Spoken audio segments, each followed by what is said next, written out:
সন্ন্যাসী কারপার্থী মহারাজ তার সাথীদের রক্তাক্ত দেহ ভূমি থেকে তুলছিলেন এবং ইন্দিরা গান্ধীকে বলেছিলেন, তুই নির্দোষ সাধুদের হত্যা করেছিস, তার দুঃখ নেই, কিন্তু তুই গোমাতার হত্যা করেছিস, যা ক্ষমার যোগ্য নয়। তাই আমি তোকে অভিশাপ দিলাম যে এই গোপা অষ্টমীর দিনেই তোর বংশের বিনাশ হবে।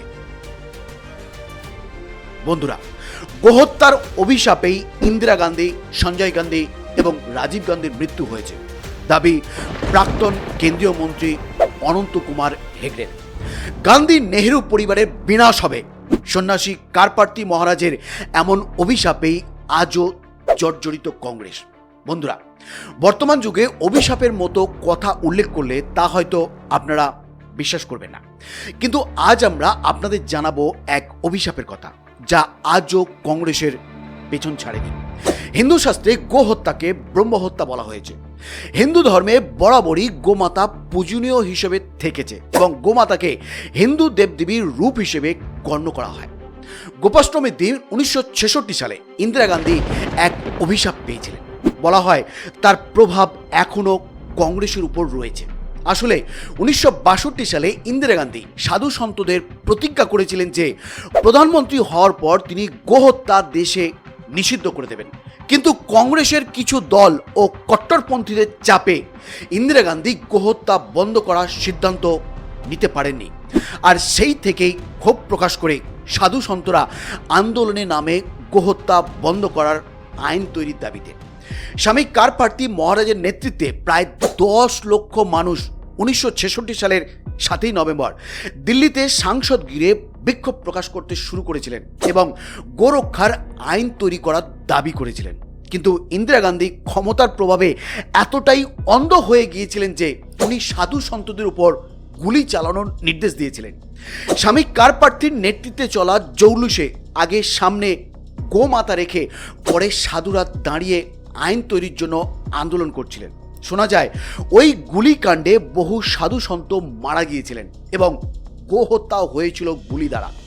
শোনা যায় সেই সময় স্বামী কারপার্থী মহারাজ তার সাথীদের রক্তাক্ত দেহ ভূমি থেকে তুলছিলেন এবং ইন্দিরা গান্ধীকে বলেছিলেন, তুই নির্দোষ সাধুদের হত্যা করিয়েছিস, তার দুঃখ নেই, কিন্তু তুই গোমাতার হত্যা করেছিস, যা ক্ষমার যোগ্য নয়। আমি তোকে অভিশাপ দিলাম যে এই গোপা অষ্টমীর দিনেই তোর বংশের বিনাশ হবে। এই বক্তব্যগুলি তখন বিশেষ কোনো সংবাদ মাধ্যমে প্রকাশিত হয়নি, কারণ তখন সমস্ত সংবাদ মাধ্যম ইন্দিরা গান্ধীর ভয়ে কাজ করত।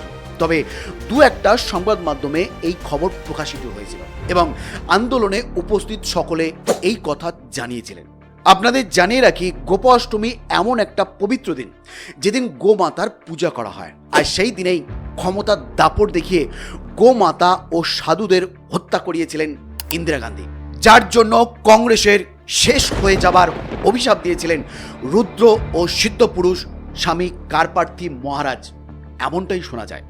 সবথেকে উল্লেখ্য ব্যাপার এই যে মহারাজের অভিশাপের সাথে গান্ধী পরিবারের বিনাশের ব্যাপারটা অনেকটাই মিলে যায়। আসলে ইন্দিরা গান্ধী হোক, রাজীব গান্ধী বা সঞ্জয় গান্ধী, সকলেই গোপা অষ্টমীতেই মারা গিয়েছিলেন, যেমনটা কারপার্থী মহারাজ অভিশাপ দিয়েছিলেন।